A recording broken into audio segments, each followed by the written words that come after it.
How would you like to build your business? Know how to really build your business using Instagram? Well, that's what I'm gonna talk about in this video. Hey, what's up guys? My name is Chalene Johnson. I'm a New York Times bestselling author. You might know me from late night TV, fitness infomercials, but I'm completely obsessed with building people's businesses and doing it with social media. It's so freaking cool. It's fun, and it doesn't have to be as complicated as what you think. And I know you've been thinking about Instagram, and so many people are like, I just don't get it. Like if I am not doing like nails and hair or like a fitness competitor, does Instagram work for me? Yeah, duh. Like it is a gold mine. There's gold in them die hills. And I'm so excited that you've tuned into this video because I'm gonna share with you my top 4 tips. And these tips are things that take into consideration all of the new changes at Instagram, because there's been a lot of them. And in fact, even the things that I've taught in the last couple of years, well, they've been updated. So the first and most important thing for you to understand is you need to get on Instagram and you need more than one account. You're like, but wait a second. I don't even have one account. I don't even know if I for sure want to do this. Okay, fine. You can start with one account if you want, but I'm here to tell you that you're multifaceted, right? Like I am. And so for me, the toughest part about Instagram was figuring out like, well, do I make fitness videos? But like I'm really not, that's not my passion. My passion is helping people build their business. So should I do an account that's like geared towards people building their business and social media? But I'm also kind of obsessed with like all things fashion and girl and makeup and flowers and beautiful things. And like, so should I post those kinds of things, or should I just post about my family and like who I am? Here's the deal. All of those things, yes, on Facebook as one account, but on Instagram, each and every single one of those interests is a separate account. What? I know. Here's what I want you to understand. So if you look at my personal account, I think I have over 300, close to 400,000 followers on Instagram. But that's just the tip of the iceberg. Where the real exciting work happens, that is building my business behind the scenes, are the other accounts that I've created that aren't my face, that aren't me on video, but the type of content that's attracting people like you. How do I know? Because you wouldn't have even watched this video to this point if you weren't interested in building your business. And I'm trying to attract people to work with me who are like me, who don't want to spend their whole day like on their phone, right? Like looking at Instagram. You want to enjoy your life, but you still want to find people who are ideal lifers, as I call them, the people you want to work with.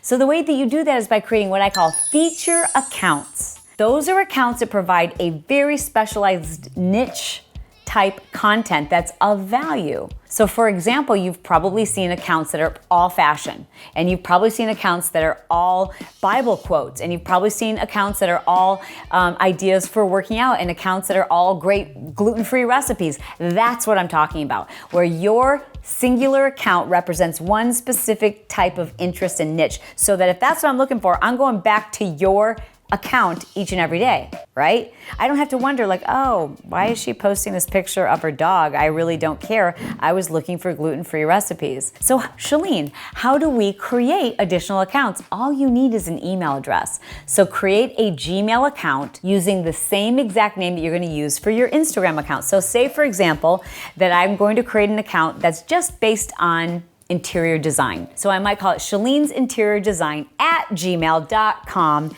and boom, now I have another email address and I can create as many feature accounts as I can create names. Okay, but Chalene, isn't that a lot of work? No, because you're posting like one photo a day. It can be stock photo, it can be using other people's, obviously with their permission, but most people like to be featured, but you can use other people's photos and videos and just feature their content as a way of highlighting their tremendously exciting, very niche related work. Okay, next tip, we're flying through these, right? The next thing, if you really truly, like if we're not talking about a popularity contest, right? Like, I'm sure you were very popular in high school. And I'm sure you also know someone who was very popular in high school and it's like, well, where are they now? Bald with a big old gut. Right? Like being popular isn't all it's cracked up to be. What's more important is being like authentic and legit. Am I right? I know I am. If you're there for a popularity contest, good luck to you. I am not your girl. I'm not here to help you. I'm here to help you find like real, right? The same kind of people you'd want to hang out with in real life. Real, authentic. So it's not quantity, it's quality. And the way you do that is by really interacting. So I have, let's see, 1, 2, 3, 4, 5, 6, about 7 different Instagram accounts. Am I interacting on all of them?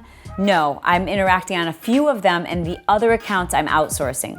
Now, if you're new in business, you're gonna be like, what, outsourcing? What are you talking about? Well, fine. Just start with your account, maybe a secondary account, and it really just boils down to staying on for about 20 minutes after you've posted your photo or video and interacting with people who are kind enough to leave a comment, or they're tagging one of their friends. Hello, if they're tagging one of their friends, that's someone who they're saying, hey, you would like this stuff. You two should meet. It's like a virtual introduction. They're actually bringing someone to you who's your ideal customer. You should at least say thank you. It's just good manners. Your mom told you to say thank you and please, and take your shoes off when you come in the house. Okay, the next thing this is cool. This is all new. No one's talking about this yet, but they will be after this video. There used to be a popular page, right, on Instagram, and you would see pictures of Kim Kardashian and Justin Bieber and other super too much boobs hanging out and too much of this and too much of that. And those are all the popular page on Instagram. And then every once in a while there'd be some random cute dog photo.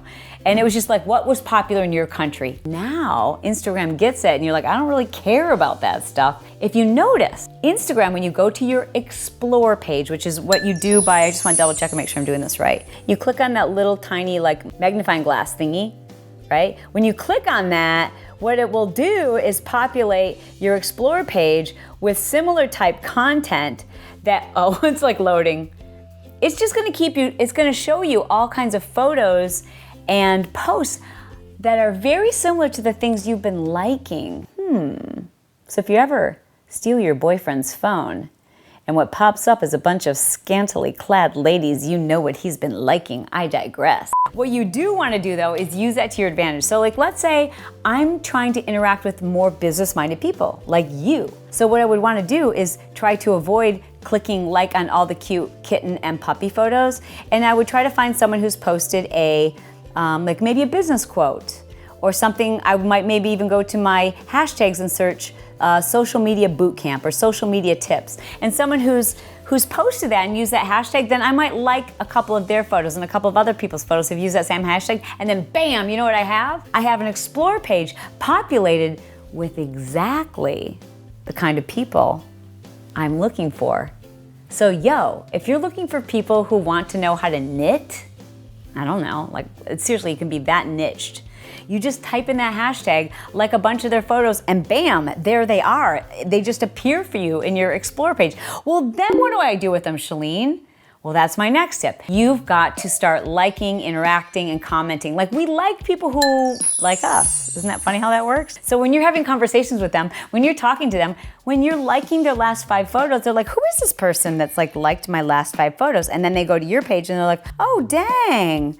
This person's into knitting too, and it looks like they sell a knitting academy, or they have a blog all about knitting graffiti. Do you know that that's a thing? Do you know that? Knitting graffiti, I'm not even kidding. So I kind of picture 80-year-old women all dressed in black with their knitting needles, and they come out late at night and they knit things. I don't know if that's what it looks like, but anyways, I digress. My point is, no matter how oddly, strangely niched it is, that thing that you offer, that thing that represents your business, even if it's a brick and mortar, you can find people in your own hometown, 10 miles away from you. If that's what you're looking for is local customers, you can find them. Search local hashtags, and then only people who've been using those local hashtags. And guess what? Yes, your explore page will say, here you go. All of these people are exactly like the people you're looking like. You know what it's the equivalent to? It's almost like a lookalike audience on Facebook. And if you don't know what that is, you better subscribe to my YouTube videos, because I'm all about giving you the insider's tips, the know-how, how to build your business on a shoestring budget, how to really grow your business using social media, not just grow followers and likes and be more popular, but legitimately build your business.